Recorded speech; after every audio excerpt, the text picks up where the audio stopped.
that the man committed no sin, neither did his mother committed any sin. But he said the reason why the man is blind is so that the work of the Father will be made manifest in the life of the man. And after he said that, he said, I must walk the walk of the Father who sent me while it is day, for the night cometh when no man can walk. And he said, as long as I am on planet Earth, I am what? The light of the world. And he went further. After he said all these things, what did he do? He spat on the ground. After he finished spitting on the ground, he used it to make clay and rubbed it on the eyes of the man. Now, after rubbing it on the eyes of the man, he asked the man to go and wash in the pool of Siloam. And when the man struggled his way. Now, listen, the path to your new beginning is not always smooth. It is not what? It is not always smooth. A man that needed his sight, the last thing that can be done, or that should have been done to him, is for you to apply sand to the eyes. I mean, you don't see where person where eye they pain, they put sand for your eye. No. But what did Jesus Christ do? He applied that. And take note, the man did not complain. He gave the man the instruction. He said, go and wash in the pool of Siloam. And the man said, yes, sir. But many of us, many a times, when instruction comes from God concerning our case, instruction that will take us from that darkness that we find ourselves into our light, we don't follow through with it.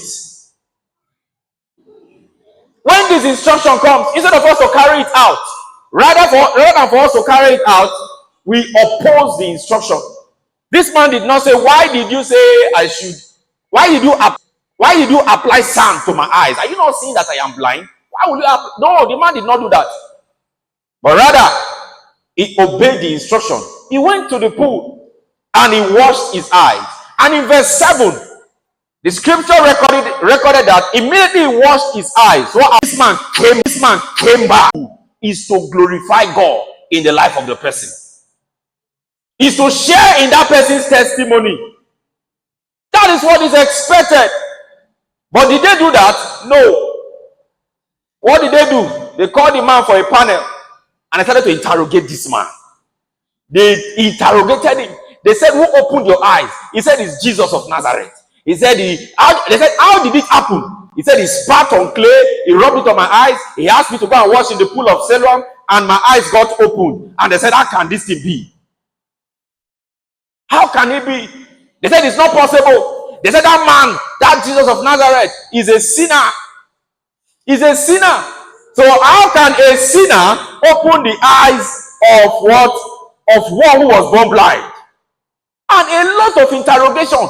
They were bullying this man. They bullied the man with a lot of questions. That is how the people of this world are. You see somebody, a woman that has been barren for years, 10 years after marriage, 15 years after marriage, 20 years after marriage, all of a sudden, God miraculously gives this woman a child. And do you know what? The people of this world will say, he go pump belly, or he buy pikin, or he do IVF. IVF, not be still God made the thing possible. It is the knowledge of God. The white man did not manufacture baby. They still use the natural products from the man and the woman to do what? To form the baby. And the people will begin to say all manner of things. That was what this man was facing. A girl that has been expecting God for a life partner, for example, suddenly, after years of waiting,